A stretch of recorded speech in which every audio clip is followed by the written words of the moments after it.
안녕하십니까? 하나님의 깊고 놀라운 사랑의 신비 속으로 여러분을 초대합니다. 이 시간이 여러분의 마음에 평안과 은혜를 더하는 귀한 여정이 되기를 소망합니다. 오늘 우리가 함께 나눌 말씀이 여러분의 영혼에 깊은 울림을 준다면 구독과 좋아요를 통해 이 은혜의 메시지를 더 많은 이들과 함께 나누는 축복의 통로가 되어주시길 바랍니다. 여러분의 작은 실천이 누군가에게는 큰 위로와 희망이 될 수 있습니다. 주님의 이름으로 여러분 모두를 축복합니다. 오늘 우리가 함께 묵상할 성경 말씀은 고린도전서 13장 1절에서 8절까지의 말씀입니다. 내가 사람의 방언과 천사의 말을 할지라도 사랑이 없으면 소리나는 구리와 울리는 꽹과리가 되고, 내가 예언하는 능력이 있어 모든 비밀과 모든 지식을 알고 또 산을 옮길 만한 모든 믿음이 있을지라도 사랑이 없으면 내가 아무것도 아니요 내가 내게 있는 모든 것으로 구제하고 또 내 몸을 불사르게 내줄지라도 사랑이 없으면 내게 아무 유익이 없느니라. 사랑은 오래 참고 사랑은 온유하며 시기하지 아니하며 사랑은 자랑하지 아니하며 교만하지 아니하며 무례히 행하지 아니하며 자기의 유익을 구하지 아니하며 성내지 아니하며 악한 것을 생각하지 아니하며 불의를 기뻐하지 아니하며 진리와 함께 기뻐하고 모든 것을 참으며 모든 것을 믿으며 모든 것을 바라며 모든 것을 견디느니라. 사랑은 언제까지나 떨어지지 아니하되.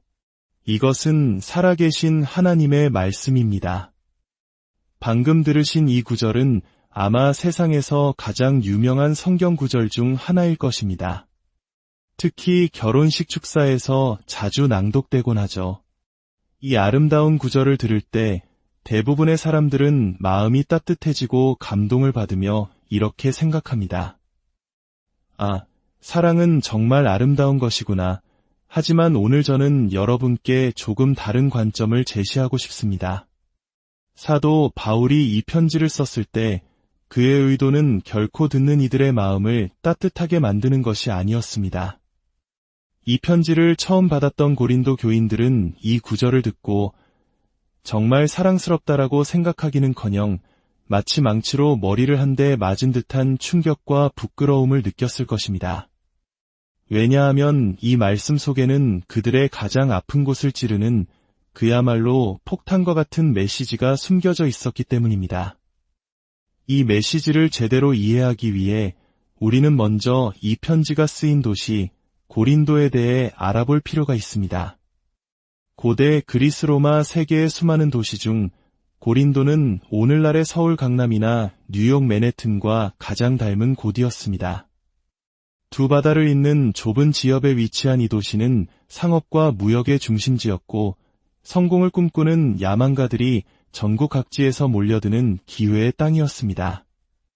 그곳에는 대대로 살아온 토박이들도 오래된 가문의 전통도 희박했습니다. 오직 성공하기 위해 모여든 사람들로 가득했죠. 그 결과 고린도는 비범할 정도로 재능 있고 야심차고 열정적인 사람들로 넘쳐나는 도시가 되었습니다. 그리고 놀랍지 않게도 고린도에 세워진 교회 역시 그 도시의 문화를 그대로 반영하고 있었습니다. 고린도 교회 성도들은 그 누구보다 뛰어난 은사를 가진 사람들이었습니다. 1절에서 3절까지의 말씀을 보면 바울이 그들의 모습을 묘사하는 것을 알 수 있습니다. 천사의 말을 하는 놀라운 언변, 모든 비밀을 아는 지식, 산을 옮길 만한 믿음, 심지어 전 재산을 내어주고 자기 몸을 불사를 정도의 헌신까지. 그들은 그야말로 슈퍼 크리스천처럼 보였습니다. 하지만 바울은 그들의 화려한 재능과 업적을 향해 단호하게 말합니다. 그래서 라고 말이죠. 사랑이 없으면 당신들은 아무것도 아닙니다. 이것이 바로 고린도전서 13장이 던지는 첫 번째 폭탄입니다. 바로 재능은 성품이 아니다라는 진실입니다. 2절을 다시 한번 깊이 들여다보십시오. 내가 예언하는 능력이 있어 모든 비밀과 모든 지식을 알고 또 산을 옮길 만한 모든 믿음이 있을지라도 사랑이 없으면 내가 아무것도 아니요. 여기서 말하는 산을 옮길 만한 믿음은 단순히 구원받는 믿음을 의미하는 것이 아닙니다. 이것은 강력한 리더십의 은사, 즉 다른 사람들이 불가능하다고 여기는 장애물을 극복하도록 이끄는 비전과 능력을 말합니다. 또한 예언은 하나님의 직접적인 계시를 받는 놀라운 영적 은사입니다. 바울은 지금 상상조차 하기 힘든 말을 하고 있는 것입니다. 하나님께서 당신을 위대한 영적 지도자로 사용하셔서 수천 명의 사람들을 돕게 하시고 당신을 통해 직접적인 계시의 말씀을 세상에 전하게 하시고 심지어 기적을 행하게 하실지라도 당신의 마음속에 진정한 사랑이 없다면 당신은 영적으로 아무것도 아닌 존재, 즉 영적인 제로일 수 있다는 것입니다. 미국의 위대한 신학자 조나단 에드워즈는 이 구절에 대해 이렇게 설명했습니다. 수많은 악한 사람들도 영적인 은사를 가질 수 있다. 마지막 날에 많은 이들이 주여, 주여, 우리가 주의 이름으로 선지자 노릇하며 주의 이름으로 귀신을 쫓아내며 주의 이름으로 많은 권능을 행하지 아니하였나이까라고 말할 것이다. 그러나 주님께서는 그들에게 내가 너희를 도무지 알지 못한다고 말씀하실 것이다. 에드워즈는 보석의 비유를 들어 이를 설명합니다. 영적인 은사는 마치 사람이 몸에 지니고 다니는 값비싼 보석과 같습니다. 하지만 마음속에 있는 참된 은혜와 거룩함은 영혼 자체가 하나님의 성령을 통해 귀한 보석으로 변화되는 것과 같습니다. 재능과 은사는 하나님이 우리를 통해 하시는 일이지만 사랑과 성품은 하나님이 우리 안에서 이루시는 일입니다. 어떻게 이런 일이 가능할까요? 어떻게 기적을 행하고 놀라운 사역을 하면서도 그 마음은 텅 비어 있을 수 있을까요? 그 이유는 너무나도 간단하고 또 너무나도 위험합니다. 바로 우리가 자신의 재능을 성품으로 착각하기 때문입니다. 예를 들어보겠습니다. 어떤 남자가 마음 깊은 곳에 어머니에 대한 미움을 품고 있다고 상상해 보십시오. 그 미움은 그의 삶 전체에 자기 연민이라는 낮은 베이스 음처럼 깔려 있습니다. 베이스 음이 귀로는 잘 들리지 않지만 온몸으로 느껴지듯 이 자기 연민은 그의 모든 생각과 감정을 지배합니다. 내 인생은 왜 이 모양일까? 아무것도 내 뜻대로 되는 게 없어라는 생각이 끊임없이 그를 괴롭힙니다. 이로 인해 그는 쉽게 분노하고 작은 일에도 쉽게 좌절하며 역경 앞에서 무너져 내립니다. 그러던 그가 기독교인이 되었습니다. 그는 이제 두 가지 길 앞에 놓이게 됩니다. 하나는 하나님의 사랑 안에서 자신의 상처와 자기 연민을 정직하게 마주하고 그 아픔을 녹여내며 인격을 변화시키는 고통스럽고 더딘 길입니다. 하지만 다른 쉬운 길이 있습니다. 교회에 나갔더니 사람들이 그에게 대중 앞에서 말하는 은사가 있다고 칭찬하기 시작합니다. 그는 가르치는 일에 뛰어난 재능을 보이고 사람들은 그의 설교에 은혜를 받습니다. 사람들의 칭찬과 사역의 성공 속에서 그는 이렇게 생각하게 됩니다. 하나님께서 나를 이렇게 사용하시는 것을 보니 나는 분명 영적으로 성숙한 사람이구나. 내 인격에는 아무 문제가 없어. 바로 이것입니다. 그는 자신의 재능과 사역의 열매 뒤에 숨어 마음속 깊은 곳에 자리한 분노와 조급함, 이기심과 같은 성품의 문제를 외면해 버린 것입니다. 그는 수많은 일을 하고 있지만 정작 그의 존재는 조금도 변하지 않았습니다. 여러분, 이것은 비단 그 남자만의 이야기가 아닙니다. 우리 모두 자신에게 물어보아야 합니다. 나는 혹시 나의 재능과 업적 뒤에 숨어 있지는 않은가? 다른 사람들을 돕고 있다는 사실에 만족하며 내면의 조급함, 이기심, 쉽게 상처받는 연약함을 외면하고 있지는 않은가? 이어서 바울은 두 번째 폭탄을 터뜨립니다. 그것은 바로 선한 행위가 곧 사랑은 아니다라는 진실입니다. 3절을 보십시오. 내가 내게 있는 모든 것으로 구제하고 또 내 몸을 불사르게 내줄지라도 사랑이 없으면 내게 아무 유익이 없느니라. 이제 바울은 재능의 영역을 넘어 도덕과 헌신의 영역으로 들어갑니다. 전 재산을 가난한 자들에게 나누어 주는 자선, 자신의 신념을 위해 목숨까지 버리는 순교. 이보다 더 위대하고 선한 행위가 어디 있겠습니까? 그러나 바울은 이 모든 것조차 사랑 없이 행해질 수 있으며 그럴 경우 우리에게 아무 유익이 없다고 말합니다. 어떻게 이런 일이 가능할까요? 여기서 유익이 없다는 말은 아무것도 아니다라는 말과 뉘앙스가 다릅니다. 이 말은 아무런 가치가 없다, 하나님 앞에서 인정받지 못한다는 의미에 가깝습니다. 영국의 대문호 제인 오스틴의 소설 오만과 편견에 나오는 메리라는 인물이 좋은 예입니다. 그녀는 5자매 중 가장 독실한 기독교인처럼 보입니다. 항상 다른 자매들에게 기독교적인 의무와 정직, 자선에 대해 설교하죠. 하지만 작가는 그녀의 내면을 이렇게 꿰뚫어 봅니다. 메리는 가족 중에서 유일하게 용모가 평범했기 때문에 지식과 교양을 쌓는데 유독 열심이었고 그것을 과시하고 싶어 안달이 나 있었다. 메리의 모든 선한 말과 행동의 동기는 하나님도 이웃도 진리도 아니었습니다.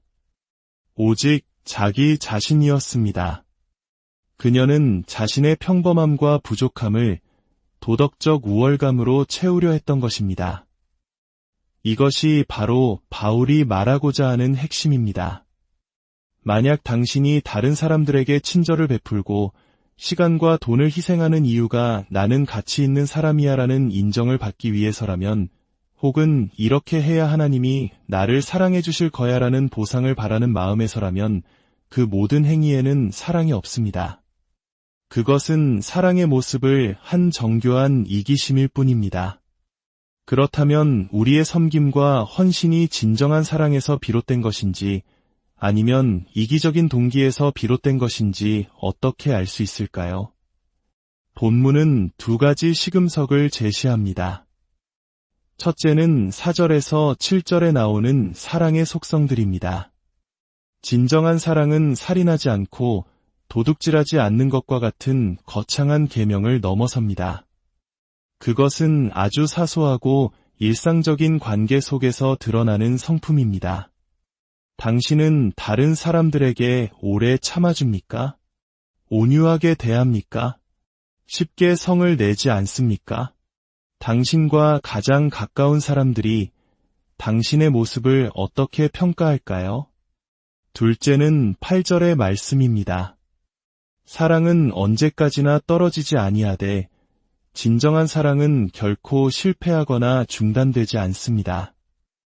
우리의 사랑이 얼마나 쉽게 무너지는지 보여주는 가슴 아픈 예가 있습니다. 배우자가 알코올 중독이나 약물 중독에 빠진 가정을 생각해 보십시오. 건강한 배우자는 수년 동안 희생하고 고통받으며 중독된 배우자를 돌봅니다. 사람들은 그 모습을 보며 정말 대단한 사랑이라고 말하고 본인 스스로도 그렇게 믿습니다. 그런데 충격적인 통계에 따르면 중독되었던 배우자가 마침내 회복되었을 때 그 부부관계가 파탄에 이르는 경우가 놀라울 정도로 많다고 합니다. 왜일까요? 그 희생적인 사랑의 이면에는 나는 구원자야, 나는 꼭 필요한 사람이야라는 자기만족의 욕구가 숨어 있었기 때문입니다. 상대방이 더 이상 자신의 도움이 필요 없는 건강한 존재가 되자 사랑의 동력을 잃어버린 것입니다. 그 사랑은 상대를 위한 것이 아니라 결국 자기 자신을 위한 것이었습니다. 이제 우리는 근본적인 질문에 도달합니다. 재능도 아니고 선한 행위도 아니라면 진정한 사랑의 성품은 과연 무엇이며 어디에서 오는 것일까요? 그 해답은 바로 은혜를 입는 것에 있습니다. 진정한 내면의 변화는 하나님께 나아가는 우리의 방식이 완전히 바뀔 때 시작됩니다. 1절에서 바울은 사랑 없는 말을 소리나는 구리와 울리는 꽹과리에 비유합니다. 당시 고린도의 이교 신전에서는 신의 관심을 끌고 환심을 사기 위해 요란한 꽹과리와 심벌지를 울리며 화려한 예배를 드렸습니다. 바울은 우리가 교회 안에서 성경을 읽고 예언을 하고 봉사를 하는 모든 행위가 자칫 하나님을 감동시키려는 울리는 꽹과리가 될 수 있다고 경고하는 것입니다. 기독교 신앙의 핵심은 나의 노력과 공로로 하나님의 사랑을 얻어내는 것이 아닙니다. 그것은 모든 종교의 방식입니다. 기독교는 정반대입니다. 우리는 무언가를 하기 전에 이미 하나님의 자녀로서 그분의 사랑과 인정을 온전히 받았음을 깨닫는 것에서부터 시작합니다. 우리의 모든 섬김은 텅 빈 마음을 채우기 위한 몸부림이 아니라 이미 채워진 사랑에 대한 감사와 감격의 반응이어야 합니다. 그렇다면 어떻게 그 충만한 사랑을 경험할 수 있을까요? 그 비밀은 4절에서 7절을 다시 보는 방식에 있습니다. 이 구절들은 사실 사랑은 오래 참다, 사랑은 친절을 베푼다와 같이 모두 동사로 기록되어 있습니다. 바울은 사랑을 추상적인 개념이나 우리가 지켜야 할 덕목의 목록으로 제시하는 것이 아니라 살아 움직이는 하나의 인격으로 묘사하고 있는 것입니다. 사랑은 우리가 애써 만들어내는 힘이 아닙니다. 오히려 사랑이라는 살아있는 인격적인 힘이 우리를 사로잡아 우리 안에 생명을 불어넣을 때 우리는 비로소 사랑할 수 있게 됩니다. 바울이 묘사하는 이 사랑의 인격은 과연 누구일까요? 그는 바로 예수 그리스도를 가리키고 있습니다. 누가 가장 오래 참으셨습니까?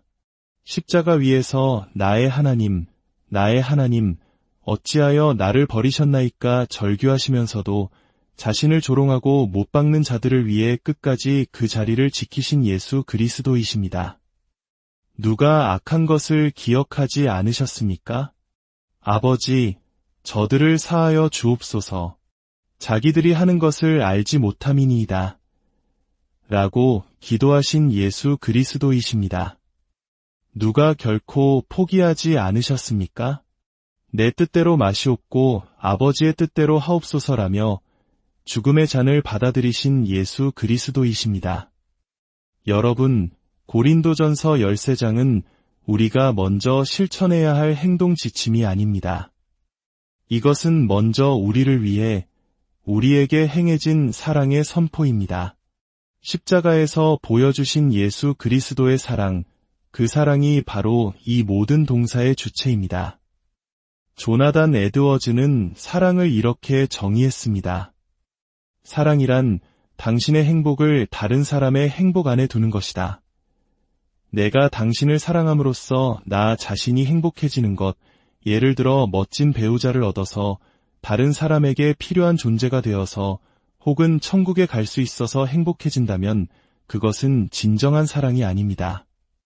진정한 사랑은 상대방의 기쁨이 나의 유일한 기쁨이 되고 상대방의 행복이 나의 유일한 행복이 되는 것입니다. 이런 사랑을 과연 인간이 만들어낼 수 있을까요? 불가능합니다. 하지만 이미 받은 사랑이라면 우리는 그것을 다른 이에게 전해줄 수 있습니다. 온 우주를 소유하신 예수님께서 우리를 위해 죽으시면서 무엇을 얻으셨을까요? 그분께 무슨 이익이 있었을까요? 성경은 말합니다. 보라, 내 구원자가 임하느니라.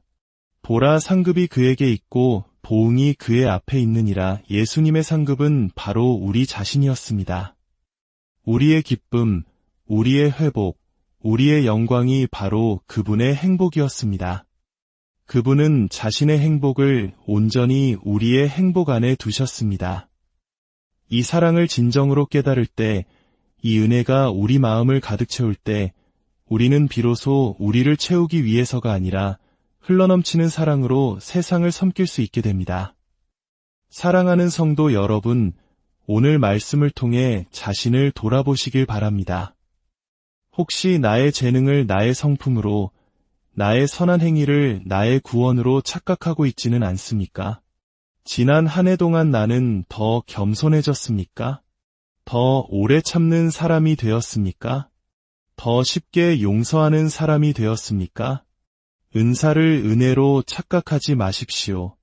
그리고 아직 예수 그리스도를 인격적으로 만나지 못한 분이 계시다면 부디 선하게 사는 것을 그리스도를 만나는 것과 혼동하지 마시길 바랍니다. 진정한 변화는 우리의 노력이 아니라 십자가에서 모든 것을 내어주신 예수 그리스도의 사랑을 받아들일 때 시작됩니다. 그 사랑의 능력이 여러분의 삶을 새롭게 하시기를 기도합니다. 기도하겠습니다. 사랑의 하나님 아버지, 오늘 말씀을 통해 우리의 재능과 선행이 결코 우리의 의가 될 수 없음을 깨닫게 하시니 감사합니다. 우리의 행위 뒤에 숨어 교만했던 모습을 회개합니다. 십자가에서 보여주신 예수 그리스도의 완전한 사랑을 보게 하시고 그 은혜로 우리를 가득 채워주셔서 이기적인 동기가 아닌 오직 감사와 감격으로 이웃을 섬기며 살아가게 하여 주시옵소서. 우리의 삶이 주님의 사랑을 증거하는 향기로운 제사가 되게 하여 주옵소서. 우리 주 예수 그리스도의 이름으로